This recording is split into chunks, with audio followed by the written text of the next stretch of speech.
10h sur Relais TV, c'est l'heure du journal. À la une de l'actualité, 60e anniversaire du département Afrique du Fonds monétaire international, le président de la République, son Excellence Alassane Ouattara, a animé une conférence virtuelle le lundi 10 mai 2021. Le collectif des victimes de Côte d'Ivoire, CVC, a dit non à la libération et au retour de Laurent Gbagbo et de Charles Blé Goudé. C'était le lundi 10 mai au palais de justice au Plateau. Vous entendrez un extrait des propos du président du CVC dans ce journal. L'incivisme routier prend de l'ampleur à Abidjan. Face à cela, le gouvernement ivoirien a décidé de lancer le projet vidéo-verbalisation. Sa phase opérationnelle est prévue pour fin 2021. Bienvenue dans ce bulletin de l'information. Débutons l'actualité avec le 60e anniversaire du département Afrique du Fonds monétaire international. Le président de la République, son Excellence Alassane Ouattara, a présenté ses remerciements à Kristalina Georgieva pour l'invitation et a présenté son accord à l'agenda du FMI. Suivant un extrait de cette conférence virtuelle. Je suis très heureux de prendre part aux festivités commémoratives des 60 ans du département Afrique du Fonds monétaire international. Je tiens, chère Kristalina, à vous remercier pour votre aimable invitation et vos aimables propos à mon endroit.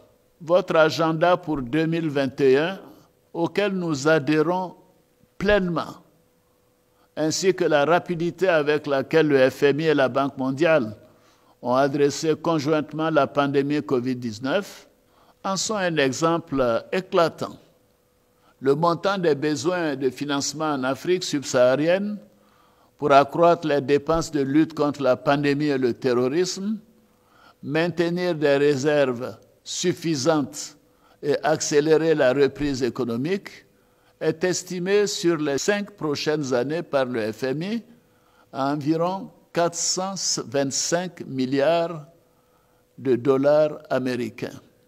Le FMI est devenu aujourd'hui un filet de sécurité pour l'Afrique avec ses 28 milliards de dollars US déjà décaissés et les 620 millions de dollars US d'allègement de la dette. Je souhaite plein succès au département Afrique, plein succès à la coopération Afrique FMI et joyeux anniversaire à tout le personnel du département Afrique. En société, le collectif des victimes de Côte d'Ivoire dit non à la libération et au retour de Laurent Gbagbo et Charles Blé Goudé. À cet effet, ils ont manifesté ce lundi 10 mai 2021 devant le palais de justice au Plateau. Écoutons un extrait des propos de Isiaka Diaby, président de ce collectif. La gouvernance de Ouattara n'a qu'à faire son choix. Ou c'est Laurent Gbagbo ou c'est nous. Nous, on sera à l'aéroport. Même si on doit descendre sur le tarmac, on sera là-bas, on va aller chercher Gbagbo dans l'avion et l'envoyer à la Maka.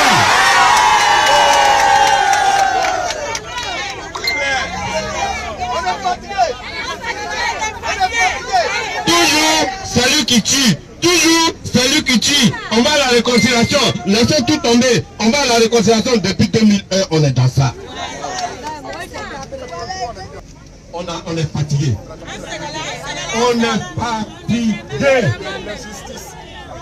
Jamais, jamais, jamais dans ce pays, jamais en Côte d'Ivoire, les perdièmes, le titre et la qualité de chef d'État, ancien chef d'État de Laurent Gbagbo ne sera appliqué. Parce qu'un chef d'État, un ancien chef d'État, braqueur, est une personne qui va passer ses jours en prison. Donc je vous informe, les différents comités d'accueil mis en place dans vos quartiers, restez en contact avec eux et restez à l'écoute du mot d'ordre. Le jour que Laurent Gbagbo, on dit Laurent Gbagbo arrive, on sera tous à l'aéroport. Le rôle d'aujourd'hui, c'est quoi? Tout de suite, on va monter voir avec certaines personnes à Richard. Laurent Gbagbo a été condamné à 20 ans. Charles Blé Goudé a été condamné à 20 ans. Il y a un mandat d'arrêt qui a été fait qui est là. Ce mandat d'arrêt, il va le prendre pour aller le remettre au ministre de l'Intérieur. Qu'on sollicite pour la sécurisation de Laurent Gbagbo. Le jour que Laurent Gbagbo vient, on le prend, on le dépose à la Maka. Pour que ces choses-là soient effectives, Ce jour-là, nous aussi, on sera à l'aéroport. Charles Blé Goudé est rentré sur le tarmac, nous aussi, on va rentrer sur le tarmac. Voici la raison de notre présence aujourd'hui. L'incivisme routier prend de l'ampleur à Abidjan. Face à cela, le gouvernement ivoirien annonce une phase test de notification des infractions d'excès de vitesse, du non-respect des feux tricolores et du défaut d'autorisation de transport.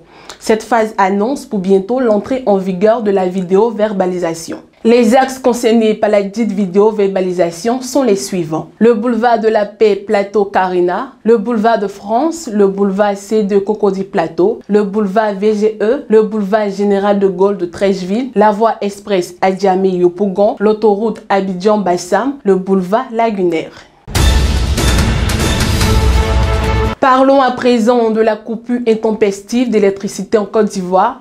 Un programme de rationnement a été mis en place par la compagnie ivoirienne d'électricité CIE en vue de minimiser les désagréments subis par les populations. À cet effet, pour la semaine du 10 au 15 mai, 2 plages horaires ont été retenues allant de 6h à 12h ou de 12h à 18h.